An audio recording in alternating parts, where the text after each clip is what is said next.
신명기 29장 29절 먼저 읽고 시작할게요. 함께 읽겠습니다. 시작. 감추어진 일은 우리 하나님 여호와께 속하였거니와 나타난 일은 영원히 우리와 자손에게 속하였나니 이는 우리에게 이 율법의 모든 말씀을 행하게 하심이니라. 봐봐요. 감추어진 일은 우리 하나님 여호와께 속했다라는 건 아마도 하나님의 큰 깊은 뜻, 우리가 알 수 없는 하나님의 그 지혜와 그런 영역이겠죠. 근데 여기서 나타난 일은 뭐죠? 나타난 일이 여기 말씀 안에 답이 있어요. 나타난 일은 아래 율법의 모든 말씀이죠. 이건 계시됐다는 거잖아요. 하나님이 계시하신 말씀을 말해요. 근데 그것은 우리에게 속했다. 왜냐하면 율법의 모든 말씀을 행하게 하기 위해서. 그렇죠. 그게 나타난 것이죠. 그런 의미에서 이 말씀을 생각할 때 앞으로 우리가 교리를 배울 때에도 하나님의 나타난 뜻이거든요. 그것들을 우리가 충실하게 그것들을 책임감을 가지고 배워가고 그걸 실천해 나가는 것으로 나아가는 게 이 공부의 목적이죠. 여기에서 이 모든 말씀을 알게 하심이니라. 차원이 아니라 행하게 하려 하심이라. 그게 목적이에요. 그래서 교리가 이 안에 어쩌면 이 시대에 어쩌면 근데 교리라는 것을 한번 생각해 볼 때 이 시대는 교리가 익숙하지 않고 교리 공부를 의심하는 시대다라고 생각지 않으세요? 혹시 질문 있습니다. 어려서 난 교리 공부를 교회에서 배웠다. 나는 이제까지 교리 공부를 배우는 교회에 있었다. 안 배웠어요. 안 배우셨어요? 배웠어요? 어렸을 때? 어렸을 때부터? 좋은 게 있어요. 교리라는 게 정확히 뭔지 모르겠어요. 교리라고 하면 기독교의 핵심 진리를 어쩌면 이제 그 성경론, 성경이 무엇인지에 대해서 그리고 하나님은 어떤 분이신지에 대해서 차근차근 그리고 그리스도는 누구신지 그리고 구원은 어떤 의미인지 회개는 무엇인지 믿음은 무엇인지 이런 것들을 굉장히 체계적으로 그리고 마지막에 종말론까지 그것들을 체계적으로 배웠는지 인간은 누구인지 그러니까 약간 우리가 간헐적으로 이렇게 뭐 교재 가지고 조금 배우는 차원의 문제가 아니라 이것을 좀 더 체계적으로 배운 경험을 말하는 것입니다. 그렇다면 또 조금씩 있겠죠, 그렇죠? 부분일지라도 우리 각자가 있을 거예요. 근데 사실은 우리 대부분이 그런 분위기 속에 안 자랐어요. 우리 시대로 넘어와서는 사실 거의 교리 공부를 하지 않는 시대 가운데 우리가 거쳐왔어요. 근데 왜 교리 공부를 싫어할까, 또 어려워하는 것일까? 라는 질문을 할 필요가 있겠죠. 왜 그럴까? 근데 직접 그 답을 다루기보다는 이 강좌, 지금 오늘 강좌 자체가 뭐냐면 이제 이 강좌에서 무엇을 하려고 하는가? 즉 우리가 다루는 내용이 무엇인가? 그리고 어떻게 그 내용을 다루려고 하는가? 그리고 왜 이 내용을 다뤄야 되는가? 이 세 가지에 대한 질문을 좀 살피면 아마 우리가 왜 교리 공부가 어렵고 그리고 왜 교리 공부를 오늘날 싫어하고 많이 하지 않을까 이런 것에 대해서 우리가 조금 더 알 수 있을 거예요. 그러니까 차근차근 한번 들어가 볼게요. 성경 교리란 무엇인가? 근데 특별히 오늘 책에 보면 성경 교리라는 표현을 쓰거든요. 근데 성경 교리란 무엇인가 했을 때 우선 뭐냐면 성경은 어떤 진리를 가르치는데 특별한 관심을 가지고 있다는 거예요. 저는 개인적으로 여기에서 현대인이 교리를 좀 싫어하는 이유를 좀 찾을 수 있을 것 같아요. 뭐냐면 아까 내가 말했던 거잖아요. 포스트 모던 자체가 성경이 의도하는 것이 아닌 내가 느끼는 것 중심이잖아요. 그런 의미에서 교리는 뭐냐면 굉장히 성경이 의도하는 핵심 그 진리를 딱딱하게 모아놨다고 생각하는 거예요. 그 딱딱하게 모아놓은 거 나한테는 상관이 없는 것 같아. 내가 느끼는 게 중요하지. 좀 그 성경 진리를 이렇게 막 나열해놓고 정리해놓고 그거 전혀 나한테 의미 없어. 그냥 나는 그냥 성경책 넘기다가 한 줄 내 마음에 와닿으면 그거면 돼. 좀 복잡하고 그건 어려워. 이게 그렇게 전체적으로 이해할 필요가 있어?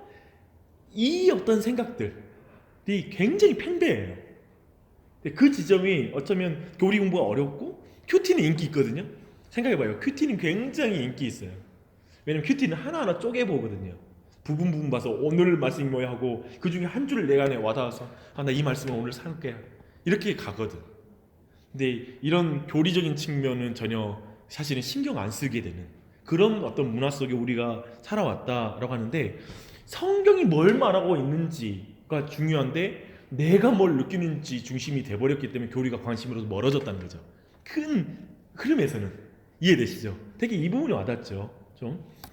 근데 성경은 사실 교리들, 즉 교리 자체가 뭐냐면 성경이 강조하고자 하고 우리 모두의 마음에 새겨주고자 하는 특별한 진리, 이게 교리예요. 다시 한번 여러분 같이 볼까요? 읽어볼게요. 성경이 교리란 무엇입니까? 성경이 강조하고자 하고 우리 모두의 마음에 새겨주고자 하는 특정한 진리들, 이게 교리예요. 성경이 말하고 싶다는 거. 그래서 저는 설교를 여러분 어떻게 들으시는지 모르겠어요. 근데 저도 계속 조심하는 거예요. 이번 설교가 나한테 굉장히 어려워요. 루키가 주제 설교잖아요. 근데 주제 설교를 할 때 우리는 뭐냐면 주제에 맞춰서 성경을 그냥 따오는 거거든요. 근데 그걸 하지 않으려고 되게 조심하고 있어요. 이번 주 설교도 그랬어요. 그 자체 성경이 말하고 있는 내용 안에서 그 주제의 내용들이 들어가는 것이지, 그 주제가 표현될 수 있도록 그 범위 안에서 하려고. 근데 그런 것은 철저히 그걸 지키려고 하는 거 뭐냐면, 제가 믿는 거 뭐냐면 성경이 뭘 말하는지가 성도들에게 들렸을 때 변화된다고 믿는 거예요, 내가. 그렇기 때문에 그 작업을 계속 거치는 작업이었어요. 이해되시죠? 근데 이 경향성이 달라요. 그러니까 즉 이런 경향성이, 근데 이 부분이 굉장히 중요하다라는 걸 다시 한번 생각해 봅니다. 근데 첫 번째, 성경은 뭐가 아니다? 부정적으로 보게요. 먼저 성경은 뭐가 아니다라는 걸 보면서 성경이 뭘 말하는지를 한번 봐보게요. 성경은 일반 세계사가 아니다. 알렉산더 등장하지 않는 거 아시죠? 성경에 세계사에서는 그 위대한 사람인데 징기스칸도 등장하지 않아. 당혹스러워요.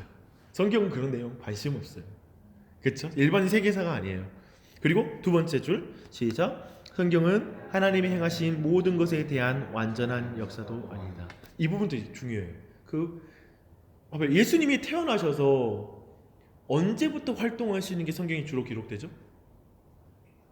30살 이후, 그렇죠? 공생애 때잖아요. 어렸을 때 성장기의 내용이 거의 안 나타나요. 태어날 때의 이야기는 있어요. 성장기는 침묵을 지켜요. 필요 없다는 거예요. 그 존귀하신 예수님이 이 땅에 오셔서 그 성장기 내용이면 되게 써질 법한데 거기에 관심 없는 거예요. 그렇죠? 또 한 가지 내가 보니까 크리스마스 그 생일도 안 나와요. 그러니까 그걸 봐서는 생일을 막 이렇게 지킨다고 막 그런 것을 그렇게 중요하게 생각하지 않아요.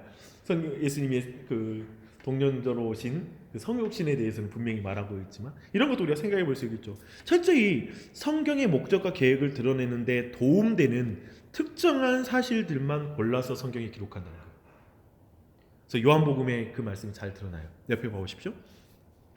예수께서 제자들 앞에서 이 책에 기록되지 아니한 다른 표적도 많이 행하셨으나 오직 이것을 기록함은 너희로 하나님의 아들 그리스도이심을 믿게 하려 하며 또 너희로 믿고 그 이름을 힘입어 생명을 얻게 하려 함이니라. 그렇죠?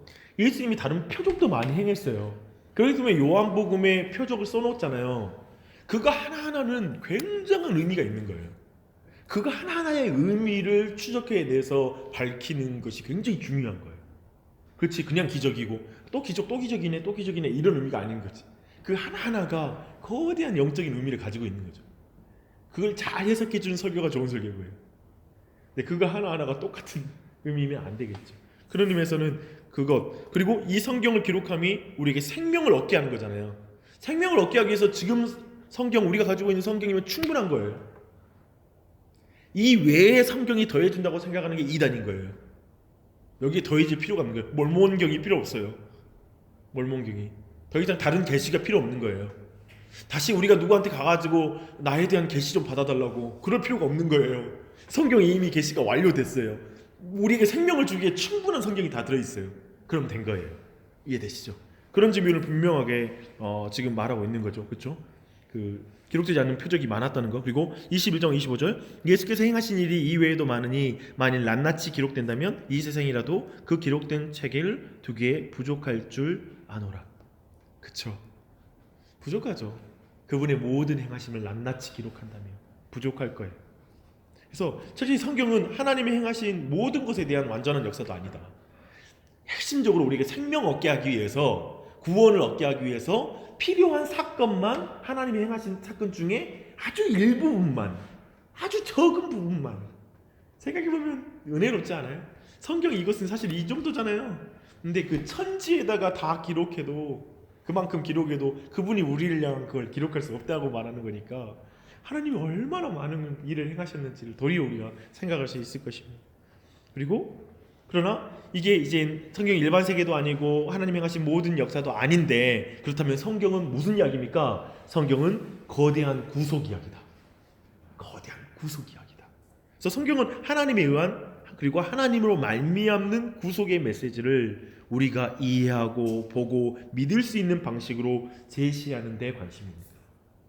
성경은 우리가 이해할 수 있게 하나님의 구원의 방법을 알려주는 데 관심이 있어요. 그러니까 우리가 모르는 방식이 아니야. 우리가 이해할 수 없는 놀라운 방식이 아니야. 누구라도 이해할 수 있게. 그래서 성경 교리는 성경이 알려주는 구속의 측면들을 의미한다. 그러니까 성경에 여러 교리가 있잖아요. 이건 우리가 구원을 얻기 위해서 필요한 모든 그 지식들의 측면들을 다 보여주거든요. 창세기부터 요한계시록까지. 그러니까 우리가 우리 구원을 이해하면서 평생 살아가면서 레위기는 그냥 넘어가고 뭐 저기 그냥 그 소선지서 쪽은 그냥 넘어가고, 그리고 대강 이렇게 이해해서 예수만 믿으면 구원 받지 뭘 그렇게 하려고 그래? 왜 또 수요일날 이렇게 모여서 너무 감사하고요. 근데 그게 아니에요. 아니야. 정말 구원에 대한 모든 측면들을 우리가 이해할 때 우리가 얻은 구원은 더욱더 풍성해지는 거예요. 시골의 한 할머니가 알고 있는 적은 지식으로 구원을 못 받는다는 말이 아니에요. 그런 말이 아니에요. 그렇지만 하나님, 우리 이 말은 우리로 하여금 더욱더 풍성하고 더 생명 안에 풍족하게 하기 위해서 하나님께서 이 모든 걸 더 알아야 된다는 의미가 있는 것입니다. 그런 부분 보시면 돼요. 그래서 성경 교리는 거대한 구속 이야기다. 근데 이 교리를 분류할 수 있어요. 이 공부에서 다루고자 하는 내용이 이거예요. 첫 번째 권에서는 우리가 성부 하나님과 성자 하나님에 대해서 나눌 거거든요. 근데 쭉 봐볼게요. 성경론이에요. 첫 번째가 우리가 성경이 무엇인지를 배우게 될 거예요. 사실 교리의 기준이 뭐죠? 성경이에요. 교리의 원천이 뭐예요?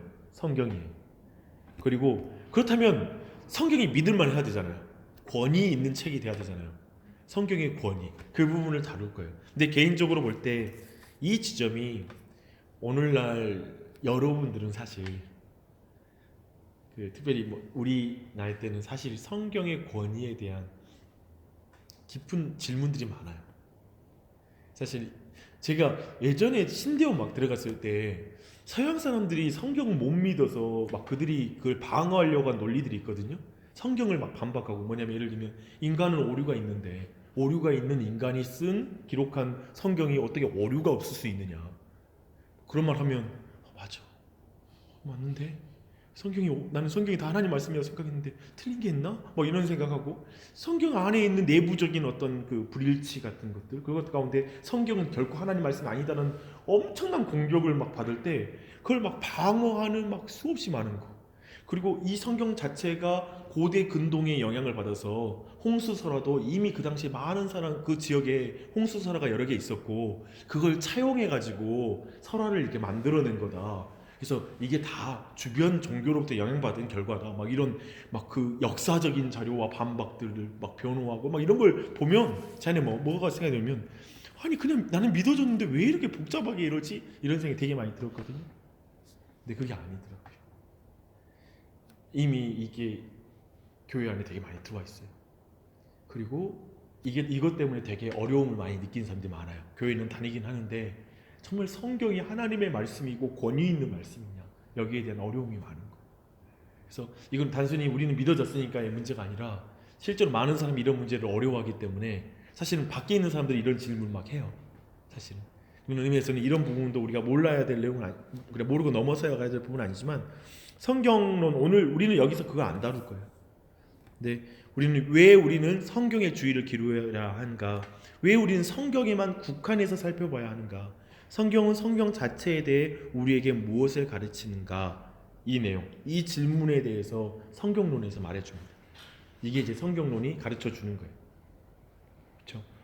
그리고 신론이 있어요. 그러니까 성경을 우리의 권위로 받아들이면, 우리의 기준으로 받으면 우리는 언제나 가장 위대한 교리에서 출발하게 돼요. 그 위대한 교리가 뭐냐면 하나님에 대한 교리예요. 왜냐하면 성경책 막 펴면 맨 처음에 어떻게 시작하죠? 태초에 하나님이 나타나. 그러니까 성경책이 다시를 펴면 가장 먼저 하나님에 대한 진리, 신론을 배우게 되는 거예요. 그래서 신론을 배우게 될 거예요. 그리고 인간론을 배우게 될 거예요. 봐봐요. 다음 그 하나님을 알고 나면 다음으로 우리가 배워야 될 진리는 인간이에요. 자연스럽게 이런 걸 우리가 외우고 있으면 좋거든요. 한번 쭉 보면서 이해하십시오. 인간은 성경은 하나님이 인간에게 하신 일을 알려주는 책이 성경이에요. 그래서 성경론, 신론, 인간론, 그 다음에 뭘까요? 그 다음에는 우리 구주 예수 그리스도에 대한 교리예요. 기독론이라고 해요. 지도 그 중국어로 지도라고 하는데 기독이 그리스도예요. 그리스도의 한자 병음이에요. 그러니까 기독론 하면 그리스도론이라고 생각하시면 돼요. 이 기독이 중국말로는 그리스도인 거예요. 이해되시죠? 그래서 예수님은 구약이 바라보고 있는 분이잖아요. 그렇죠? 구약의 내내 예수 그리스도를 말하고 있고, 그리고 마지막에 그 구속의 구약의 모든 성취자로서 예수님이 오셨잖아요. 그래서 성경은 철저히 그리스도에 대해서 말하고 있는 책이에요. 예수님에 대해서 그냥 계속 말해요. 그런 의미에서 이 성경이 기독론을 말하고 있다고 말할 수 있겠죠. 그래서 다시 정리, 여러분 눈을 감고 뭐 편하게 성경론, 그 다음에 신론, 인간론, 기독론, 그 다음에는 구원론이에요. 이 구원론은 뭐냐면 예수님이 이제 구원에 대한 모든 사역을 하셨잖아요. 예수님을 말미암아 구속의 은혜가 있었잖아요. 그것을 어떻게 죄인에게 적용시킬 거냐 이거예요. 어떻게 그게 죄인에게 주어지냐 이거예요. 예수님이 이루신 구원을 어떻게 죄인이 그걸 받고 그 죄인이 의인이 될 것인가, 그 주제예요. 이에 대한 위대한 모든 가르침들이 성경에 있어요. 그게 적용된 구원의 교리, 그게 구원론이에요. 그래서 이 구원론 하면 순서대로 다시 한번 성경론, 신론, 인간론, 기독론, 구원론, 그 다음이 교회론입니다. 우리 구원받았을 때 어떤 일이 벌어지죠? 우리 구원받았어. 우리 구원받았으면 교회에 들어와 그리스도의 신비한 몸의 지체가 되잖아요. 그리고 이 지체가 되어서 성경은 이 지체가 된 이 의미를, 그 성경은 교회에 관해서 뭔가 말하고 있어요. 사실 교회에 대해서 성경이 막 말하고 있는 건 뭐냐면 실질적으로 신자의 삶에 대해서 말하고 있는 거예요. 봐봐요. 우리 예수님 믿었어. 구원 받았어. 그런데 아직 안 죽어. 이 땅에 살아. 그러면 이 땅에서 살아가는 삶을 어떻게 살아가야 되는지 말하는데 거기에 교회론이 있는 거예요. 그래서 이게 있는 거예요. 교회 중심적 삶 할 때 나는 어느 순간 그게 좀 짜증이 나더라고. 그래서 교회만 머물러 있는 거야. 그래서 교회에만 사람들이 찌그러져 있고 세상 속에는 아무런 능력도 못 하내고 있어. 이게 문제야. 이 교회 중심적이란 말이. 저는 어떤 지점에서 동의하거든요. 그냥 늘 주중에도 그냥 교회에만 앉혀 있으려고 하거나 이런 것은 지나친 거에 대해서는 그렇게 생각해요. 근데 저는 교회를 이렇게 이제 담임하고 이렇게 하면서 무슨 의미인지 알겠어요. 교회 공동체, 이게 중심인 거예요. 교회 안에 속하여 이 세상을 섬기도록 우리가 부름받은 거예요. 그러니까 교회를 떠나서 세상을 섬길 수가 없어. 그런 의미에서는 이게 우리의 힘의 근원이고 우리가 정말 강력하게 지켜야 돼요. 이 교회를 통하여. 그러니까 어떤 사람은 혼자 세상 나가서 이기려고 한다고요. 그렇게 못 이겨. 살다 보면 자기 안에 그런 실력이 없다는 거 알아. 자기는 공동체로부터 은혜 받고 말씀 듣고 그 안에서 교제하면서 내가 온전히 이 땅을 살 수 있다는 걸 알게 되는 거지. 그래서 이 교회론은 굉장히 중요해요. 그러니까 교회론을 그냥 우리의 삶이라고 보시면 돼요. 단순히 교회에 모여서 뭐 하는 이게 아니라 그냥 우리의 모든 삶을 교회론에 닮았다고 보면 돼요.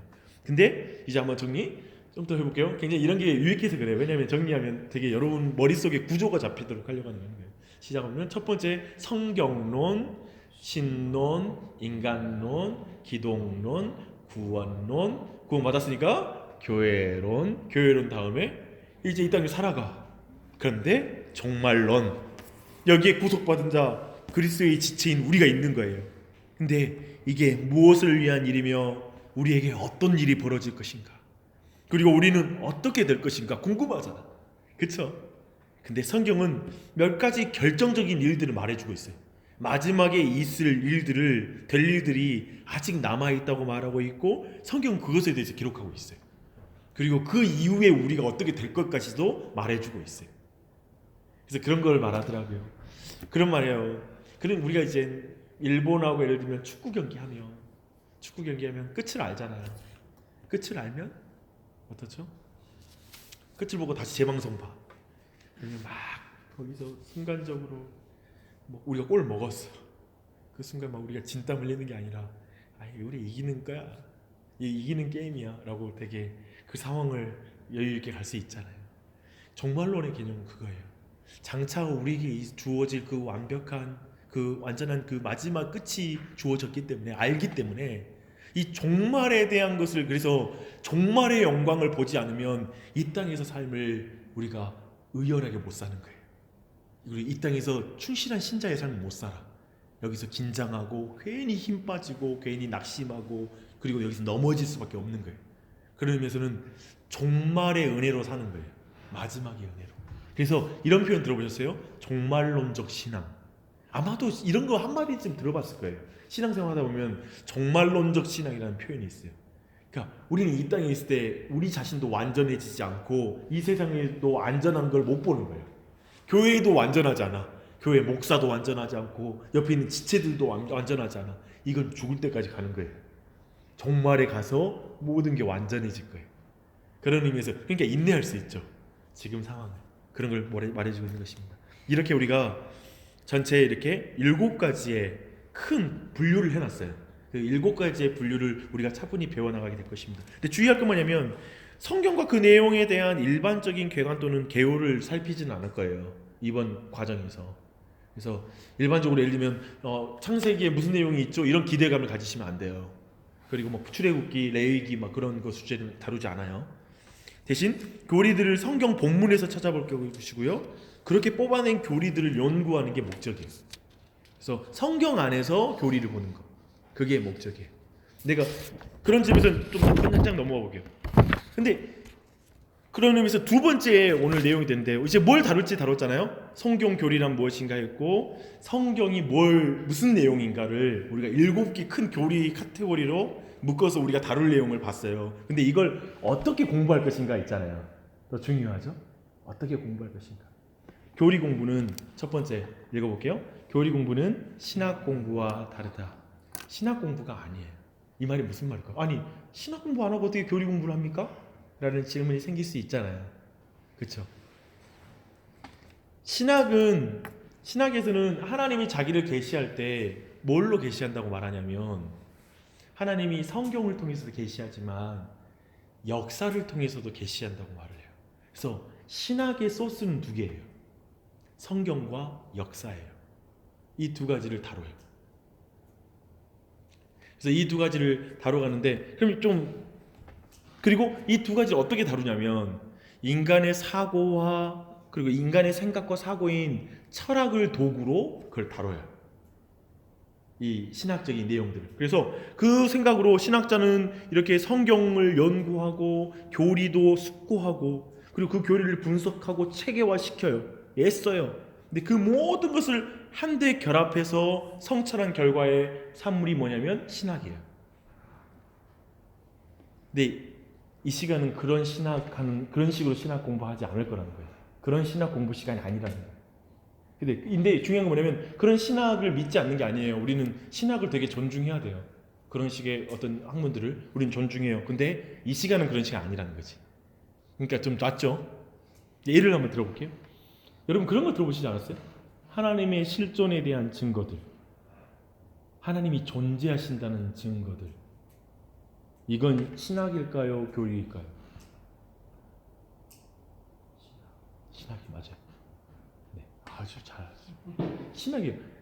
그러니까 뭐냐면 성경에는 하나님이 실제하신다는 증거를 말하지 않아요. 하나님 그냥 계신 거예요. 성경 자체가 증명하려고 해요?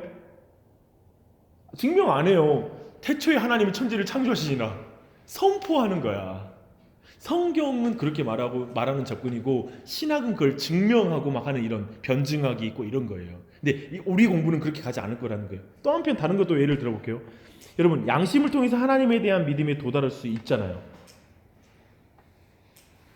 예를 들면 모든 족속에 종교가 있는 것을 볼 때 신이 존재한다는 논증을 만들어낼 수 있겠죠. 어떻게 모든 거리가 떨어져 있고 언어가 다르고 모든 환경과 문화가 다른데 어떻게 모든 종교에 신에 대한 그 잔상이 남아져 있지? 이걸 봤을 때 신이 존재하는 게 틀림없어라는 논증도 있어요. 근데 그것은 신학의 영역이겠죠. 그것은 교리의 영역이 아닌 거예요. 또 한 가지, 자연의 놀라운 질서와 디자인이 있는 것이 보아 지적인 창조주가 있는 게 틀림이 없어. 어떻게 이 우주가 이렇게 정확하게 돌아가지? 이건 철저히 지적인 존재가 창조했기 때문에 그래. 라는 이런 자연 논증이 있어요. 이것도 신학의 영역이에요. 그리고 이 세상에서 좋은 것, 나쁜 것, 아름다운 것, 추한 것이 있다는 것은 어딘가 가장 좋은 것이 있다는 말이고 절대적 완전함이 있다는 말이야. 이게 도덕적 논증이란 거예요. 이것도 신학의 영역이에요. 어떤 스타일인지 알겠죠? 인간의 사고를 동원해서 그 논증해 나가는 방식의 이 신학의 영역들을 알겠죠? 근데 이게 필요 하나요? 필요 없나요? 존중해야 돼요. 존중해야 돼요. 우리 존중하지 않는 게 아니에요. 하나님의 실존을 이런 식으로 논증하는 것도 가치가 있지만 성경에서 그런 논증을 하지 않다라는 걸 로이드 존슨은 강조하고 있어요. 그러니까 이 책은 우리가 할 것은 철저히 성경이 뭘 말하는지 보겠다는 거야. 그래서 성경은 하나님의 실존에 대한 증거들을 제시하는 것이 아니라 하나님을 선포하고 있는 거예요. 그래서 저는 그런 생각이 들어요. 한편 그런 설교 들을 때 어떠셨어요? 막 내 앞에 와서 하나님 계신지를 막 설명하려고 이것저것 논증한 게 아니라 하나님이 살아계시는 것을 크나크게 확신해가지고 하나님이 살아계십니다. 하나님은 지금 계십니다라고 외칠 때 그게 막 망치가 돼서 가슴 치는 거예요. 막 나한테 막 설명하려고 하는 그런 말이 날 마음을 치는 게 아니라 도리어 그게 불신자의 마음을 돌이키게 하는 거예요. 아주 완고했던 사람, 막 논리력으로는 무장되어 있는 사람이 하나님이 그 존재가 선포될 때 거기에 사로잡힐 수 있어요. 그렇겠죠? 근데 지금 로이드 존슨은 후자를 선택하는 거예요. 지금 우리가 할 것은 성경이 뭘 말하는지 보자는 거예요. 그래서 우리는 성경 교리를 다룰 것이다. 성경은 그저 하나님에 대해서 말한다는 것이죠.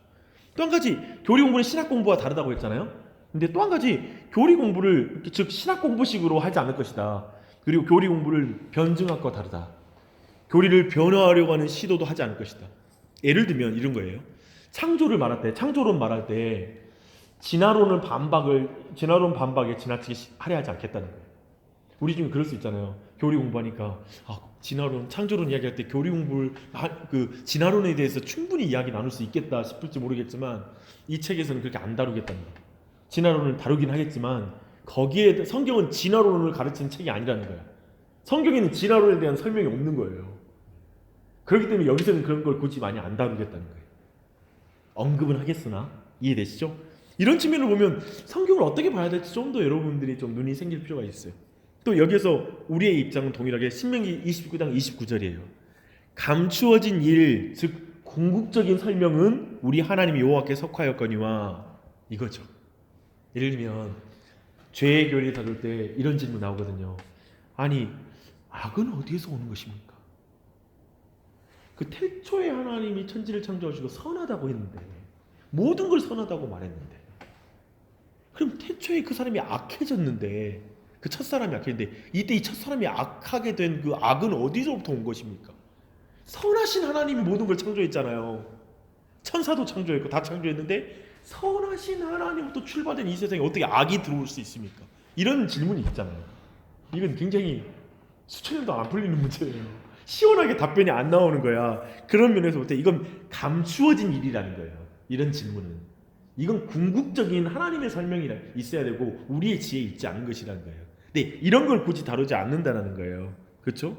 근데 이런 부분은 여기서도 답해주지 않는다는 거죠. 이런 걸 우리가 정직하게 인정하고 가는 게 중요할 것 같습니다. 그래서 어떻게 교리를 공부할 것인가 좀 정리가 됐죠. 우리는 철저히 성경 그 자체에서 뭘 말하는지 그리고 거기 안에서 교리를 돋칠수 이야기 나누는 걸 우리가 한번 진행해 보시길. 그리고 세 번째, 이제 세 번째 왔어요. 우리는 성경 교리란 무엇인가? 즉, 우리는 성경 교리에서 다루는 내용에 대해서 우리가 공부했고요. 그래서 7가지의 분야를 살펴봤고요. 그리고 어떻게 할까 싶었을 때 이것은 신학적 방법도 아니고 변증적이지도 않고 철저히 성경 안에서 교리를 공부하겠다는 걸 정리하셨죠? 그리고 세 번째, 왜 우리는 성경 교리를 공부해야 하는가? 왜냐하면 성경이 교리를 말해요. 성경이 교리를 말해요. 저는 이런 답이 여러분에게 어떤 느낌인지 모르겠어요. 난 예전에 이런 말 들으면 식상했어요. 당연히 그러겠지. 성경의 교리를 말하니까 그러겠지. 예전에 저는 이제 이래요. 여러분 왜 순종해요? 여러분 왜 이렇게 살아요? 예를 들면 너 왜 이렇게 예수 믿고 왜 이렇게 사니? 뭐가 좋다고? 무슨 유익이 있다고? 그러면 뭔 답이 최고의 답일까? 제가 이제 인생 살면서 배운 답이 이거예요. 하나님이 이렇게 살라니까 사는 거예요. 이제는 그런 말이 와닿아 막 마음을 뭉클뭉클하게 하는 거예요. 난 예전에는 내가 동의했고 또 내게 이런 유익이 있고 이거 하면은 복 받아. 예수님 이렇게 하면 뭐 좋은 일이 많아. 내 마음도 평안해져. 막 이런 많은 이유들이 있었거든요. 이러면 좋고. 근데 이제 하나님 하라셨으니까 해지 뭐. 예전에 내가 이해됐어야 됐어. 이제 아니 이해 안 돼도 하나님이 하라고 했으니까 그렇게 살아야지 뭐. 뭐 어떡하자고. 핍박이 있어도 하나님 그렇게 살라고 했으니까 핍박 받고 살아야지 뭐. 예전에는 다른 방법이 없나 이런 생각했거든요. 이런 말이 나는 여러분 안에 와닿았으면 좋겠어요. 성경이 교리를 말하고 있어요. 성경의 관심이 봐봐요. 특정한 진리들을 우리에게 분명히 제시하는 게 성경의 관심이잖아요. 지금 잡다한 지식이 아니잖아요. 예수님으로부터 뭐 이런 말이 있죠. 그런 거 책 엄청 많거든요. 그 성공에 대한 예수 그리스도께 비전을 배우기, 예수 그리스도께 리더십 배우기, 뭐 예수 그리스도로부터 뭘 배우기 이런 게 되게 많아요. 뭐 근데 그런 어떤 내가 볼 때 그런 부분이 굉장히 우리를 흐리게 만들어요. 교회를 본질로부터 떠나게 해요. 자꾸 그런 게 없는 건 아니야. 근데 그걸 본질로부터 떠나게 해서 성경은 특정한 진리를 우리에게 전하기를 원한다는 거예요. 제시하는 게 성경의 목적이에요. 근데 그 진리들이란 교리들이란 걸 아까 배웠잖아요. 그게 교리잖아요. 따라서 성경을 올바르게 읽는다는 말은 교리에 대해 숙고하는 것을 의미한다. 성경을 바르게 읽으면 거기로부터 온 하나님의 핵심 메시지를 내 마음에 깊이 묵상하게 되는 거예요. 그걸 깊이 생각하게 된다는 거예요. 이게 성경 바르게 읽는 거라는 거예요.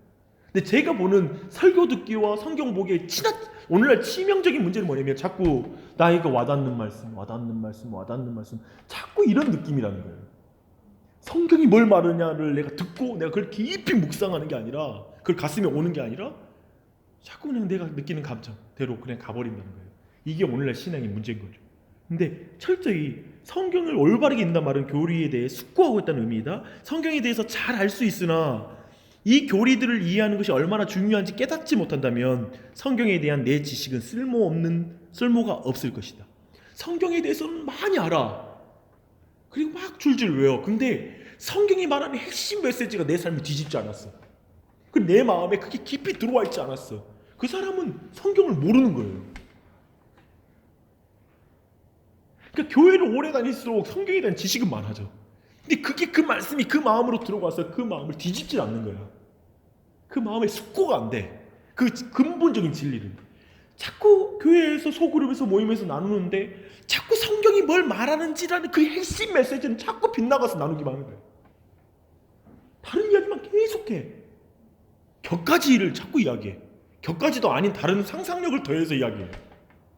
자꾸 내가 말하면 이런 게 불가능하단 말이 아니라 우리 안에 그런 그리스도인들의 신앙들이 우리 안에 막 무시하고 너 왜 그렇게 성경 핵심을 못 짚어하고 정죄하는 말이 아니라 사실 우리 안에 그들이 정말 그 핵심 메시지 안에 들어올 수 있도록 교리적인 성경의 교리가 그들에게 들어가는 거예요. 그래서 최근에 내가 배운 게 그거예요.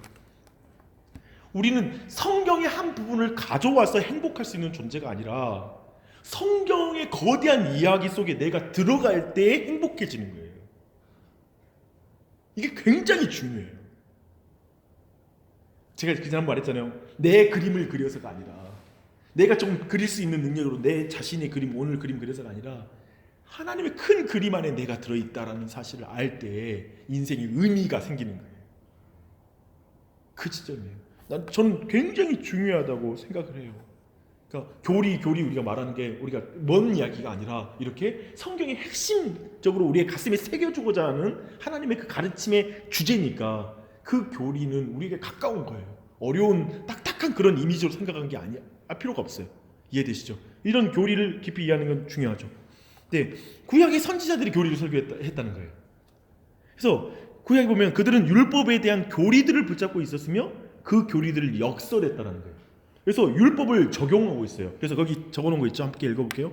너희 백성아, 너희는 율법을 소유하고 있기 때문에 율법을 알고 있다고 생각하지만 그렇지 않다. 율법이 너희에게 보여주고 있는 이 사실을 너희는 이해하고 깨달아야만 한다. 선지자들이 이렇게 설교해요. 잘 봐봐요. 그 선지자들의 모든 메시지가 이거야. 너희들 율법을 가지고 있다고 전혀 이해하지 못하고 있다. 계속 그걸 고발하고 나중에 보지만 예수님도 그걸 계속 고발하거든. 너희들이 그걸 알고 있으나 깨닫지 못하는도다. 이 말이 계속 이어지는 거예요. 그렇죠? 선지자들이 교리를 설교해요. 그리고 예수님이 교리를 설교했어요. 산상수훈할 때 예수님이 설교하는 방식이 뭐죠?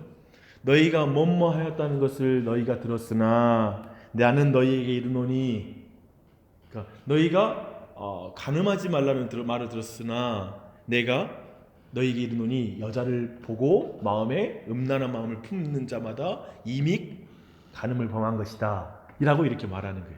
즉 이 주님은 율법을 택해가지고 교리 형태로 설명하는 거예요. 그래서 그 당시에 사람들은 그저 간음하지 마라, 여자에게 성적인 범죄만 안 잘하면 난 지켰어 라고 말했는데, 그 내용의 의미, 그 교리적인 의미, 그 가슴에 새겨지기 원하는 의미로 예수님이 설명해 주자 그 사람들은 전혀 다른 말씀이 돼버린 거죠. 이 내용의 의미가 이해되시죠? 그러니까 예수님도 교리를 설교하는 거예요. 교리 설교를 하셨어요. 그러니까 우리도 지금 성경 교회 와서 감동되는 게 뭐예요? 설교 때 그냥 나는 그냥 읽었던 내용인데 거기 안에서 거대한 진리의 의미, 그리고 교리적 의미가 아주 날카롭고 예리하고 풍성하게 묵직하게 이렇게 딱 몇 마디의 그 문장으로 내게 딱 다가올 때 그 말씀이 내게 하나님 말씀으로 들리고 나를 깨잖아요. 그게 감동이 되잖아. 근데 그것을 말하는 거죠. 그것을 동일하게 하는 것이죠. 그걸 보여주고 있어요. 사도들도 교리 설교했어요. 사도들이 설교하는 방식은 교리를 선포하는 거예요. 사도들이 항상 메시지가 있거든요. 근데 그 메시지를 성경을 통해서 항상 말해요. 그래서 우리가 뭘 보면 되냐면 스데반의 설교, 그리고 이제 베드로의 설교, 이 모든 설교를 보잖아요. 거기는 중요하게 베드로가 전하려고 하는 핵심 메시지가 있어요. 그 핵심 메시지를 위해서 구약 역사를 막 끌고 와. 구약의 설교 내용을 끌고 오고 해서 결국엔 그 메시지를 묵직하게 던지는 거예요. 너희들이 완악함, 이스라엘의 완악함을 지적하고, 그리고 너희들이 회개하라 라고 말하는 거예요. 그리고 너희들이 구약에서 약속된 그분이 예수 그리스도다, 너희가 그분을 죽였다 라는 그 논증을 해내는 거예요. 근데 이때도 교리를 설교하고 있어요. 사도들은 설교의 본질적인 역할, 그것을 분명하게 행하는 모델이에요. 그래서 신약 서신서들도 예로 들어볼 수 있어요.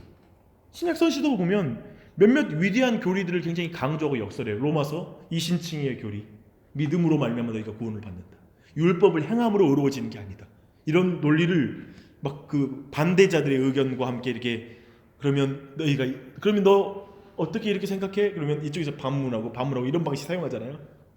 문답식으로 마치 그 논쟁식으로 막 써나가되 거기에서의 내용은 그거예요. 핵심 메시지가 있는 거예요. 각 교회의 상황에 따라서 그렇게 해야 될 필요성들을 나누는 편지이긴 하지만 그에게는 언제나 교회를 표현하는데 사도 바울은 관심을 가지고 있는 거예요. 그렇죠? 네, 질문 있습니다. 원봉이 틀고 있는데. 그 정도로 추세요? 저기 틀고 있는. 목사님 말씀은 감동인데 너무. 근데 저기 틀어놓는데 좀 안 되나 봐. 왜 저랬지? 그러니까 스데반도 이렇게 막 이렇게 하고 나중에는 땄어요?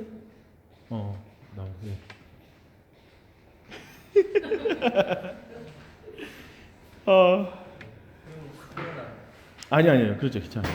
추우시니까. 네, 빨리 아무튼 마무리하고 이야기를 좀 질문을 받고 하겠습니다.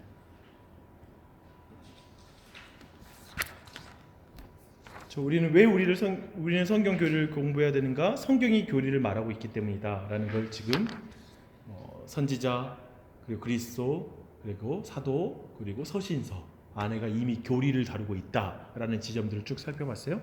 근데 두 번째 뭐냐면, 왜 우리가 교리를 공부해야 되냐면, 교리를 공부하지 않고 성경을 연구하는 것이 위험해요.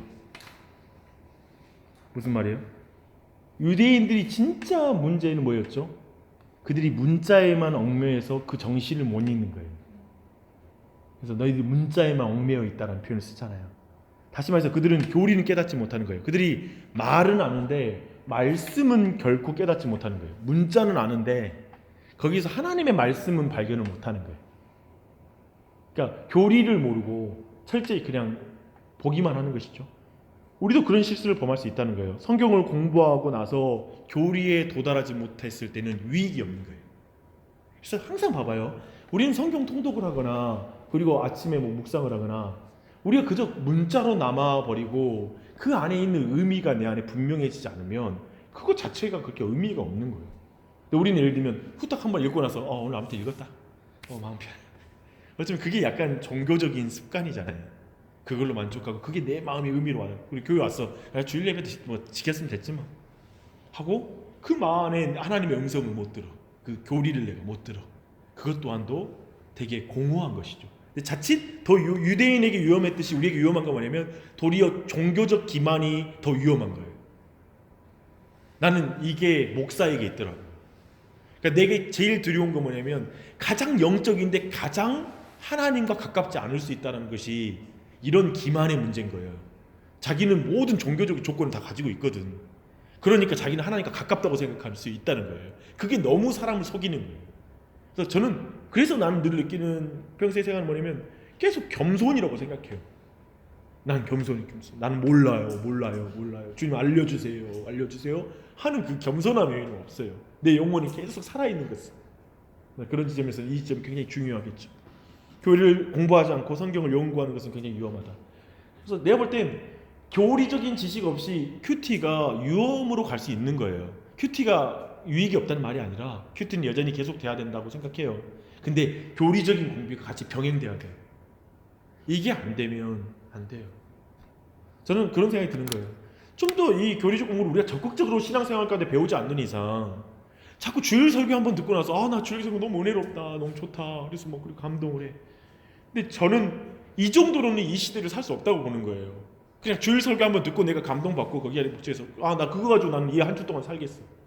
고마운데 그런 말씀으로도 그 말씀으로도 한 주 살겠다는 게 너무 고마운데 그게 아니라 자기 스스로가 교리적으로 정말 성경이 뭘 말하는지가 탄탄하게 그 마음에 체계가 돼 있어서 자기가 거기 안에서 성경을 볼 줄 알고 성경을 내 안에서 하나님의 원래 의미, 하나님의 음성을 들을 줄 알아야 한다는 거죠. 나는 하나님의 음성을 이렇게 해서 듣는 게 어렵다고 생각해요. 이렇게 눈 감고 그냥 하나님의 음성을 들려주세요가 아니라 성경을 보고 그 성경에 있는 교리가 내 안에 흘러들어올 때 그게 하나님의 음성이에요. 믿어도 돼. 이건 굉장히 안전한 믿음이에요. 그냥 보고 그것이 참 진정한 의미가 딱 올라왔을 때 이건 하나님 나를 주신 음성이야 라고 믿으면 돼요. 제일 안전해요. 그런 음성을 들을 필요가 있어요. 기결이 쉽지 않습니다. 그게 없다는 거 아니에요? 그럴 수 있어요. 하나님께서 특별히 은혜 주실 수 있어요. 저는 그걸 부정하는 게 아니에요. 근데 이런 바탕에서 그것이 사야지 균형 잡히고 건강하게 될 수 있는 거예요. 이해되시죠? 그런 부분들을 보시면 됩니다. 근데 교리 공부를 하지 않고 성경 연구하는 거 위험하다. 근데 교회는 수십 세기 동안 이 말하기 전에 다시 또 한 가지만 더 하죠. 설교 이야기 나왔으니까 교리 공부를 하면 설교 듣는 귀가 달라요. 나는 개인적으로 그게 되게 유익하다 생각해. 교리를 공부할 때 설교를 들을 때 무슨 말인지 이해가 잘 되고 핵심을 정확히 잡는 거예요. 그게 굉장히 유익하다고 생각합니다. 그리고 세 번째, 교회는 수십 세기 동안 필수적으로 성경 교리를 강조해 왔어요. 지금 교리를 강조하지 않는 건 지금 이상하게 지금 최근 1세기, 20세기에 와가지고 이렇게 돼버린 거예요. 그 전까지 산업혁명 이전까지는 굉장히 충실했어요. 산업혁명 이후에 이게 급격하게 무너졌어요. 아버지 엄마가 공장으로 가고 나서부터 급격하게 무너지기 시작한 거지. 너무 바쁘니까 애들을 신경 쓰지 못하니까 그때 썬데이 스쿨이 생겼어요. 주일학교가.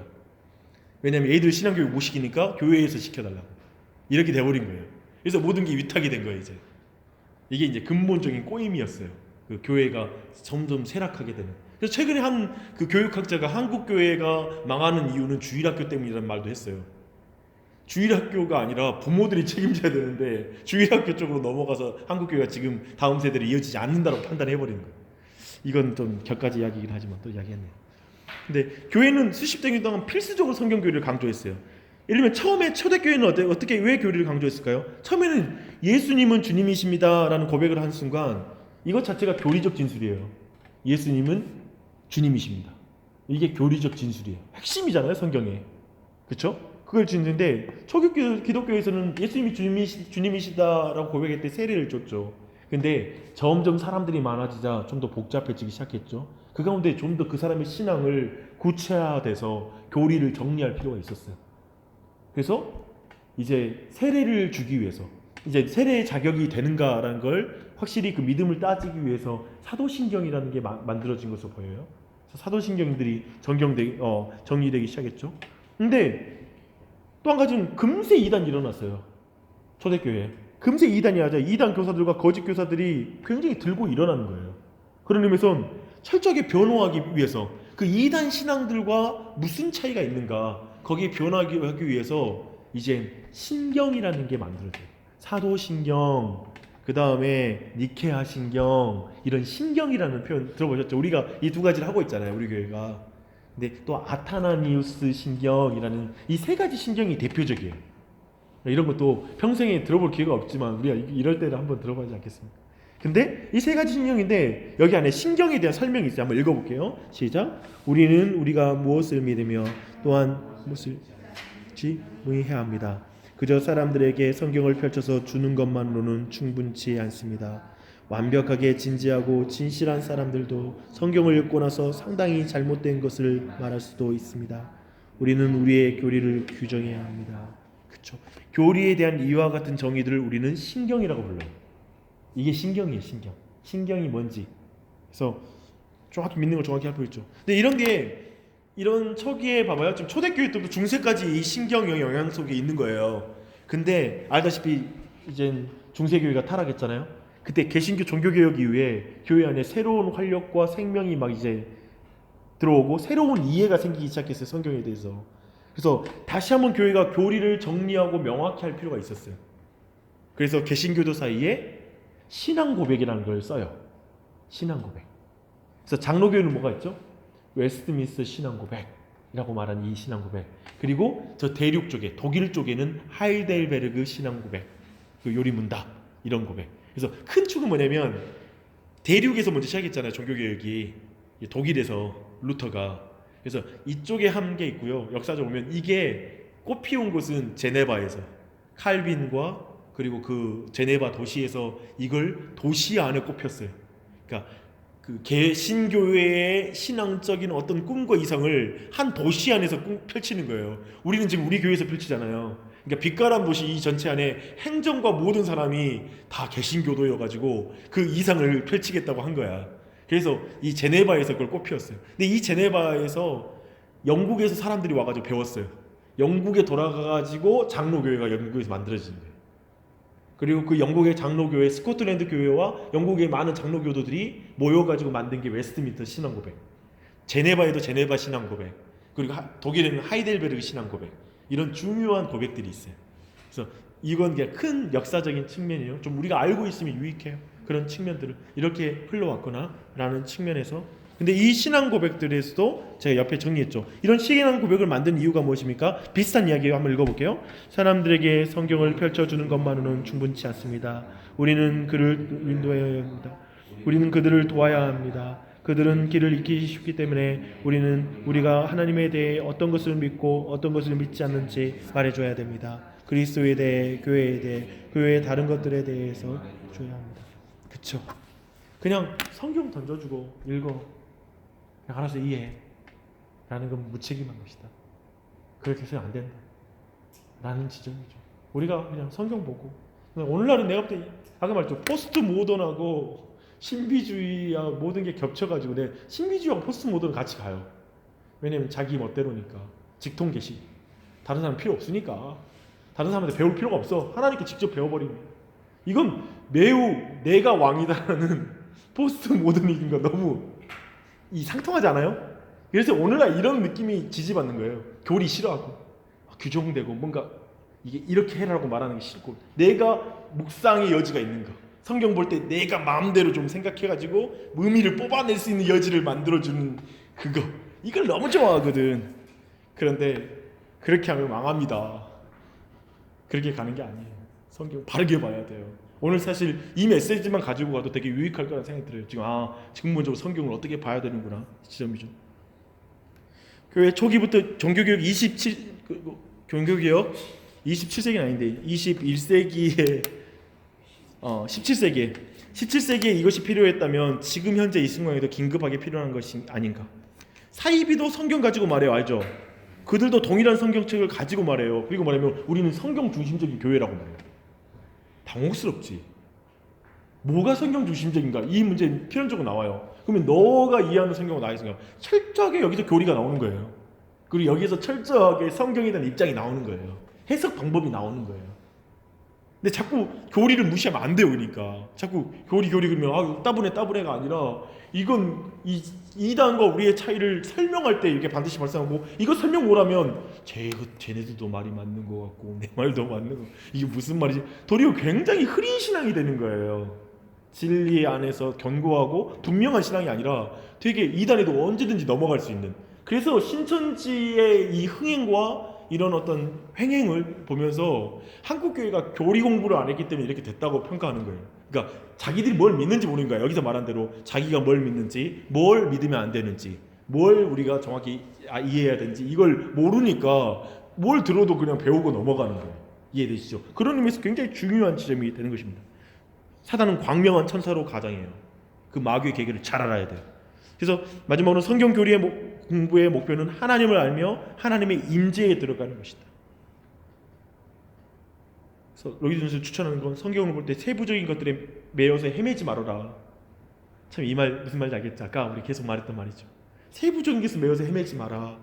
위대하고도 강력한 교리의 최고봉들을 뽑아내어 그것을 통해서 하나님이 누구시며 우리의 죄에도 불구하고 하나님 자신이 사랑하는 아들 안에서 우리를 위해 하신 일이 무엇인지 깨닫도록 해라.